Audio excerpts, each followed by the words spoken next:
పరిపాలన? సూపర్ గా ఉంది. ఓకే. జగనన్న పల్లిపారల గురించి ఆయన పాలించే అభిమానించే అభిమానులు కూడా ప్రశాంతంగా అన్న కోటేసి నిద్రపోవచ్చు. అన్నతో గెలవటం ఖాయం అనని. ఓకే. మరి ఏమేమి సంక్షేమ పథకాలు అందాయి మీకు? మాకైతే ఏం అందలేదు. ఓన్లీ ఒక అభిమానంతోనే వచ్చాయి. అంటే మేము అర్హులం కాదు కాబట్టి, అర్హులమైన వాళ్ళందరికీ అందినాయి. మేము అర్హులం కాదు కాబట్టి అయినప్పటికీ మేము ఒక అన్న మీద అభిమానంతోనే మేము వచ్చాము. ఓకే. మళ్ళీ జగనన్న గెలుస్తారంట? గెలుస్తాడు, తప్పకుండా గెలుస్తాడు. ఓకే. ఎన్ని సీట్లు వచ్చే అవకాశం? 175కి 75 కన్ఫర్మ్ గా వస్తాయి. ఓకే. మరి వాలంటీర్ వ్యవస్థ ఎలా ఉందమ్మా మీకు? సూపర్ గా ఉందండి. ఎవరు ఇంటి వాలంటీర్ వ్యవస్థ గురించి అన్న పెట్టిన విధానాన్ని అందరు అభిమానించాలే కానీ ఎవరు వెనక తీసేదే లేదు. వాలంటీర్ వ్యవస్థ అనేది తెల్లవారు జామునే వచ్చి పెన్షన్లు ఇచ్చే విధానం కానీ, ఇంటింటికి తిరిగి అధికారులు సచివాలయం తరపున వచ్చే అధికారులు గాని వాలంటీర్లు గాని వాళ్ళకి ప్రతి ఒక్క బిడ్డకి ఏం కావాలని ఎతికెతికి సంక్షేమ పథకాలు పెడతారు. ఖచ్చితంగా వాలంటీర్ వ్యవస్థ సూపర్ గా ఉంది. మరి వాటి మీద కూడా విమర్శలు వచ్చాయి అమ్మా. విమర్శలు ఏమున్నాయండి? పవన్ కళ్యాణ్ పెద్ద కేసులు చేశారు కదా దానిపైన. పవన్ కళ్యాణ్ ప్రశాంతంగా ఆయన్ని ఎందుకంటే సినిమాలు తీసుకోమనండి వెళ్ళి. ఆయనకి సినిమా డైలాగులు తప్ప నిజంగా పరిపాలించే ఒక తెలివితేటలే ఉంటే నోరు మూసుకొని ఇంట్లో కూర్చుంటాడు. పరిపాలించే తెలివితేటలకు సినిమా ఎలా తిప్పుతారో ఒక అధికారి మీద నిర్మాత మీద ఆధారపడి ఉంటాడు. ఆయన పోయి చంద్రబాబు ఆధారపడి ఈ పార్టీలోకి వచ్చాడు. అంతే. ఓకే. మరి ఇప్పుడు స్కూల్స్ ఎలా ఉన్నాయమ్మా? నాడు నేడు కార్యక్రమం విచ్చాపురం దాకా, పలమనేరు నుండి విచ్చాపురం దాకా ప్రతి ఒక్క వ్యక్తి వెళ్ళి ఎత్తుకోవాలి. ఎత్తుకొని చూస్తే నాడు నేడు కింద ప్రతి ఒక్క స్కూల్ కూడా సూపర్ గా ఉంది. ఆ రోజు స్కూళ్ళలో పనిచేసే వాళ్ళము ఈ రోజు స్కూళ్ళలో టీచర్లుగా పనిచేస్తున్నాము అంటే ఎలా ఉంటుంది అని అంటే అసలు ప్రశాంతమైన వాతావరణము, పిల్లలకు సరైన స్టడీ అన్ని అందిస్తున్నాం అనమాట. మరి ఇంగ్లీష్ మీడియం స్కూల్ ఎందుకు అని చెప్పేసి ప్రతిపక్షాలు ఎందుకని ఎందుకు ఇవ్వకూడదు? ఇంగ్లీష్ మీడియం స్కూల్ మీ పిల్లలే చదవాలా? ఎస్సీ ఎస్టీ బీసీ మైనార్టీ పిల్లలు ఎవరు ఇంగ్లీష్ మీడియం లో చదవకూడదా?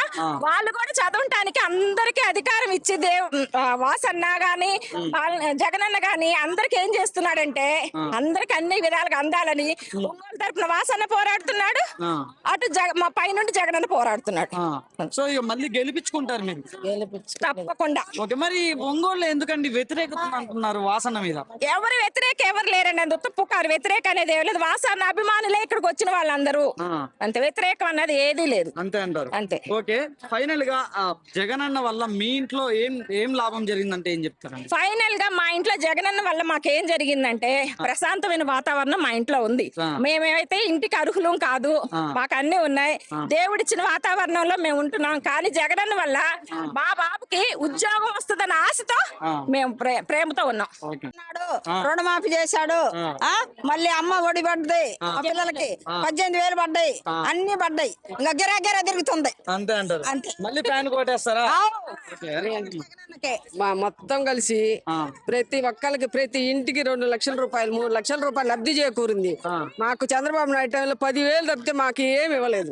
అందుకని ఖచ్చితంగా ఈ 4 సంవత్సరాల్లో మాకు అన్ని రకాలుగా జగనన్నే మాకు సుఖం గాని సంతోషం గాని ఇంటిలో 10 సంతోషపడేటట్టు చేసింది జగనన్నే. నెక్స్ట్ వచ్చేది జగనన్నే. చంద్రబాబు నాయుడు రాడు. కుర్చీ మడత పెట్టుకొని ఇంటికి పోవాల్సిందే. అదే కుర్చీ మడత పెడతా లోకేష్ అంటున్నారు అమ్మా. జగన్ అన్నది లోకేషే మడత పెట్టుకొని వాళ్ళ ఆయన సరిగ్గా మాట్లాడితే రాదు. అవసరం లేదు మాకు. నెక్స్ట్ వచ్చే జగనే జగనే జగనే. ఓకే. మరి మీ ఊర్లో అన్ని నవరత్నాలు అన్ని పడుతున్నాయి? అన్ని సంక్షేమ పథకాలు అన్ని మాకు అందినాయి. మాకు ఎలాంటి ఇబ్బంది లేదు. మేము జగన్ వేయడానికి రెడీ 2 నెలలు ఇంకా 50 రోజులు ఉంది. రెడీగా ఉన్నాం వేయడానికి. రెడీగా ఉన్నాం. మీది ఎక్కడమ్మా? మాది ఇక్కడే పేర్నమెట్ట. మళ్ళీ మీ కాడ వాసన్న గెలిచే అవకాశాలు ఉన్నాయా? ఒంగోలు వాసన్న ఖచ్చితంగా వాసన్న గెలిచేది. నెక్స్ట్ నూతలపాటు కూడా కంపల్సరిగా వచ్చేది. డౌటే లేదు. వైఎస్ఆర్ పార్టీ వచ్చేది. అంతే అంటారు? ఓకే. మరి ఎందుకు ఇంత మంది ఆడవాళ్ళే వచ్చారు ఇక్కడికి? ఆడవాళ్ళకే కదా లబ్ధి చేకూరింది. మగవాళ్ళు వచ్చారు కానీ ఆడవాళ్ళకే ఎక్కువ శాతం వచ్చి ప్రతి ఇంట్లో ఆడవాళ్ళకే ఎక్కువ జగనన్న ఇన్ఫ్లుయెన్స్ చేశాడు. ఇప్పుడు మగవాళ్ళ కంటే ఆడవాళ్ళు ప్రతి దాంట్లో ఆడవాళ్ళు ముందు ఉంచుతున్నాడు. ఆడవాళ్ళే రావాలి ముందుకు. ఆడవాళ్ళు వస్తే కదా ఇంట్లో ఓట్లే వచ్చి పడేది. ఇప్పుడు స్కూల్స్ ఎలా ఉన్నాయి మీ కాడ? బ్రహ్మాండంగా ఉన్నాయి స్కూల్. ఒకసారి పేర్నపెట్టలో విలేజ్ లో స్కూల్ ఉంది, హై స్కూల్ ఉంది. ప్రతి రోజు గుడ్డు ఉంది, వాళ్ళకి చిక్కీ ఉంది. పిల్లలు బాగా ఇంటి దగ్గర నుంచి బయటికి వెళ్ళి మధ్యాహ్నం పూట ప్రతి రోజు తింటున్నారు. గవర్నమెంట్ స్కూల్స్ లో విద్యార్థులు పెరిగింది అనుకోవచ్చా జగనన్న వచ్చాక? ఎంతమంది సార్ మా దగ్గర ఉన్న వాళ్ళే మొత్తం కలిసిపోయి పిల్లలందరూ వచ్చి ప్రైవేట్ స్కూల్ వాళ్ళు ఎవరు పోలేరండి. అందరు గవర్నమెంట్ స్కూల్ కే తల్లికి 15,000 వస్తున్నాయి. ప్రతిదీ అసలు పిల్లల స్కూల్ యూనిఫామ్ చూస్తేనే ఆశ్చర్యపోతారు సార్. బూట్లు వేసి షూ వేసుకొని పేద పిల్లలు ఎవరు పోయి షూలు వేసుకుంటున్నారు సార్. ఇప్పటి రోజు జగనన్న వచ్చినాకనే అది సాధ్యమైంది. ఖచ్చితంగా జగనన్నే రావాలి. చంద్రబాబు నాయుడు పేదవాళ్ళందరూ నాకు ఓటేస్తారని చెప్పుకొని తిరుగుతుండు. అది చెప్పుకోవడానికి ఎవరైనా 100 చెబుతారు, అది అవుదా? మరి చంద్రబాబు నాయుడు కూడా పథకాలు ఇస్తా అంటున్నాడు అమ్మ. నెక్స్ట్ ఎక్కడ ఇప్పుడు ఈ 14 సంవత్సరాలు చేంజ్ చేసిండు పథకాలు. అప్పుడు ఇవ్వకూడదు, ఇప్పుడు ఏమి ఇస్తాడు? అయిపోయింది. ఆయన ఇంటికి పోయే టైం వచ్చేసింది. మా పవన్ కళ్యాణ్ అబ్బా, పవన్ కళ్యాణ్ ఎందుకయ్యా? దానికి సినిమాకే పనికొచ్చేది, ఆయన విడిగా పనికిరాడు. 10 నిమిషాలు నిలబడలేడు ఆయన అసలు. మరి ఎంత చూస్తా జగన్ ఏకవచనంతో పిలుస్తాను కదా. 24లో చూస్తాడు అందరు అంతు. నెక్స్ట్ జరిగేది అదే. కాపులు ఉన్నారు, రెడ్డి గారు ఉన్నారు, ఇప్పుడు అందరిలో ఉన్నారు కాపులు. లేని వాళ్ళు ఎవరు లేరు. అందరు మిగతా కులాలు అన్ని ఉన్నాయి. అందరికి లబ్ధి చేకూరింది. ఒక్క కులానికే కాదు, కింద నుంచే పైకి జరుగుతుంది పాలన. జగన్ కాదు కదా, చంద్రబాబు నాయుడు కాదు కదా. బీజేపీ వచ్చినా, చంద్రబాబు నాయుడు వచ్చినా, పవన్ కళ్యాణ్ వచ్చినా, ఎవరు వచ్చినా గిర్రం తిరుగుద్ది ఫ్యాను. బాగుంది పరిపాలన.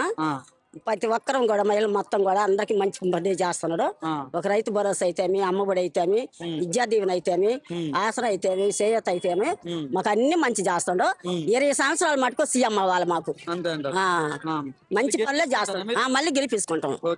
మా దెడ్లూరుపాడు జరుగుమల్లి మండలం అందుకు తాలూకా. పింఛన్ వస్తుందా? Pension 3,000 pension. వాలంటీర్ వ్యవస్థ ఎలా ఉందమ్మా? వాలంటీర్ మాకు ఇంకా తలుపు తట్టి అది వరకు ఏంటంటే వారానికి ఇచ్చేది మాకు పింఛన్ డబ్బులు. అన్నం నీళ్ళు లేకుండా రోడ్లో పడి, అన్నం లేకుండా నీళ్ళు లేకుండా వస్తు పడి తెచ్చుకునేది. ఇవాళ మా తలుపు దట్టి మాకు ఇస్తాడు తెల్లారి తలకి. బాగుందా? బాగుంది వాలంటీర్ పని. మరి ఇంకేమన్నా అప్లికేషన్ అయినా వాళ్ళు చూసుకుంటున్నారా? వాళ్ళే చూసుకుంటాను మొత్తం. మేము అది వరకు జరుగు మళ్ళీ వచ్చేది. ఏదైనా అప్లికేషన్ పెట్టాలంటే జరుగు మళ్ళీ తిరిగేది ఛార్జీలు పెట్టుకొని. ఇప్పుడు ఆ సచివాలయం కాడికే పోయి మాకు అప్పటికప్పుడు ఎమ్మిటి చేసేస్తుంటాం. బాగా గెలిపించుకుంటాం. మా సీఎం రైతులకు కూడా పర్వాలేదు, బాగానే ఉంది. రైతులకు కూడా బాగానే ఉంది. మరి ఎందుకు చంద్రబాబు నాయుడు అందరు నాకేస్తారు ఓటు, పేదోళ్ళు అందరు నాకేస్తారు ఆయన చెప్పుకుంటాడు కదా, ఆయన సంగతి ఆయన చెప్పుకుంటాడు కదా. వాళ్ళకి వేస్తారో వీళ్ళకి వేస్తారో మాకు మంచి చేసిండు కాబట్టి మేము వేస్తాము, మేము గెలిపించుకుంటాము. గెలిపించుకుంటాం. ఓకే. మరి అప్పట్లో రాజశేఖర్ రెడ్డి గారి పరిపాలన చూస్తున్నారా మళ్ళీ మీరు? మళ్ళీ అదే పరిపాలన చూస్తున్నాం. అబ్బా 10 అడుగులు అయితే వాళ్ళ కుమారుడు వచ్చి 20 అడుగులు వేస్తుండ అన్నమాట మాకు పేదలకి. మరి ఇంగ్లీష్ మీడియం స్కూల్స్ ఉన్నాయా మరి మీకు? ఉన్నాయి, అన్ని ఉన్నాయి. అన్ని చదువుకుంటున్నారా పిల్లలు? చదువుకుంటారు, గవర్నమెంట్ స్కూల్ పోయి చదువుకుంటారు. అమ్మ ఒడి పడుతుంది, విద్యా దీవెన పడుతుంది. మరి అదే విద్యా దీవెన, విద్యా కానుక మొత్తం పడుతున్నాయి. మొత్తం పడుతుంది పిల్లలకి.